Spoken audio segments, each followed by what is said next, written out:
I'm joined by Detective Inspector Gretchen Atkins of the Eastern Suburbs Police Area Command, and I want to provide you all with details of a significant breakthrough in the investigation into the disappearance of Melissa Caddick, but we'll recap a few points if you'll bear with me. As you're all aware, Melissa was last seen physically at her home address in Dover Heights on Wednesday the 11th of November last year. During that day, a search warrant was executed by the Australian Securities Investment Commission, or ASIC, which concluded that evening.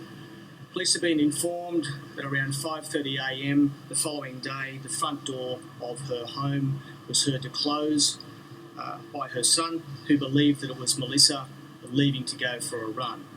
At that time, Melissa left her personal belongings, which included her mobile phone, wallet and keys. The next morning, Melissa Caddick was reported missing to police.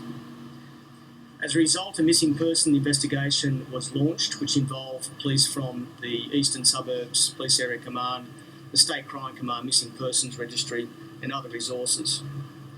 Appeals for information yielded numerous inquiries, which have been followed up without any confirmed sightings of Melissa from the time of her reported disappearance.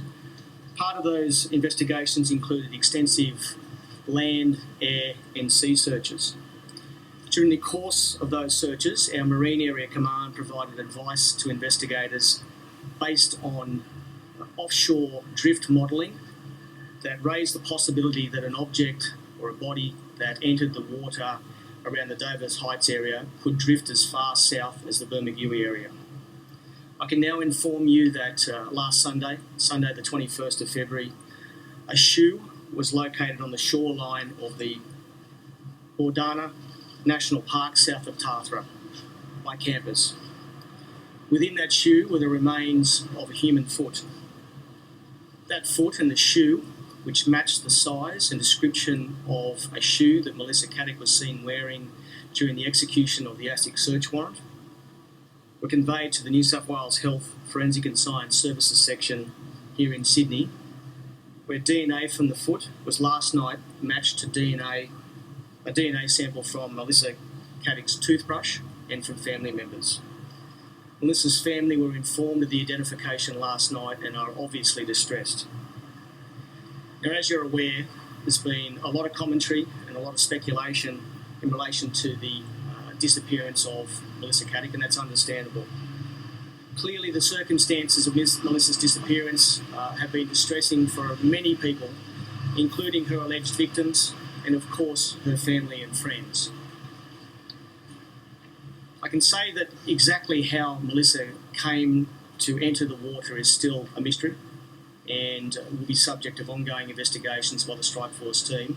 The mysterious detached foot of Sydney fraudster Melissa Caddick has been a key focus on the opening morning of an inquest into her suspected death. Caddick, 49, vanished from her home in the upmarket suburb of Dover Heights in November 2020, just hours after being raided by investigators from the corporate watchdog ASIC. In February 2021, her partial remains, a foot still inside an ASIC shoe, were discovered in Burnda National Park near Tathra by teenagers on a camping trip about 400 kilometres from Sydney. Tweeting live from the hearing, Sydney Morning Herald investigative reporter Kate McClymont said a forensic pathologist will say at the inquest they are unable to explain how Caddick's foot got detached from her body. It may well be that the coroner returns an open finding into her presumed death, McClymont speculated. The veteran reporter co-hosted the Liar Liar podcast with 60 Minutes' Tom Steenfort as they investigated the fraudster's 2020 disappearance. Jason Downing SE,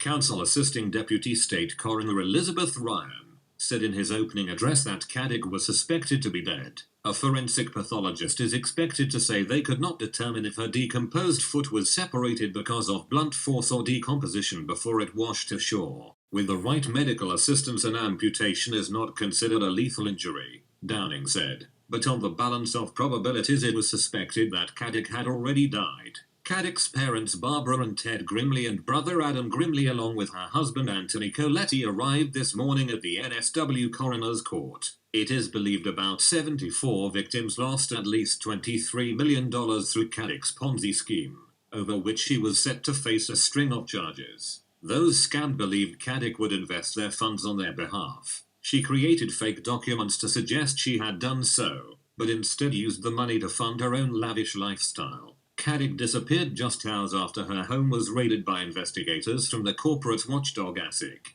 Koletti told police his wife left for a walk early the following morning, but did not report her missing until about 28 hours later. This delay will also be subject to scrutiny during her inquest. Attending officers said he provided several different versions which were confusing and didn't make sense. One police officer found Koletti on November 13 in a composed, relaxed and seemingly uncaring persona, unlike any other person I had taken a missing person report from previously. At the time, this constable believed Koletti was somehow involved in Ms. Caddick's disappearance. After initially trying to hold on to $30 million in assets, Koletti dropped his claim for the couple's jewelry, artworks, a Gucci wedding dress, the proceeds of the sale of their luxury cars and $7 million in shares. Caddick's parents are fighting to remain in an Edgecliff property they reside in. The Grimleys claim they were also scammed by their daughter, and that they had negotiated the right to live in the property rent-free until they died. Caddick's mother said her daughter was not offered food or drink during the full duration of the search warrant and holds ASIC responsible for her suspected death. The inquest was told. Whether Caddick knew about the ASIC investigation will also be scrutinized, as she booked shredding services on the 20th of September 3 months before she vanished. In late 2012, Caddick's marriage to Tony Caddick dissolved following her affair with Koletti, who was her hairdresser. She purportedly told her brother Adam about this time. "If it all gets too much to me, you'll find me at the Gap." Another friend said Caddick made her write down a 4-letter code she was instructed to give Adam if she went missing. By late 2020, her friends say Caddick was under extreme financial pressure and on one occasion walked to the Dover Heights cliffs. "If I'm going to end it, it's going to be here." Her friend recalls Caddick telling her. The inquest continues. The discovery of the foot suggests a myriad of options, from suicide, murder, or even Caddick faking her own death to throw authorities off her scent. If a one-footed Australian woman tries to convince you to make an investment, be careful.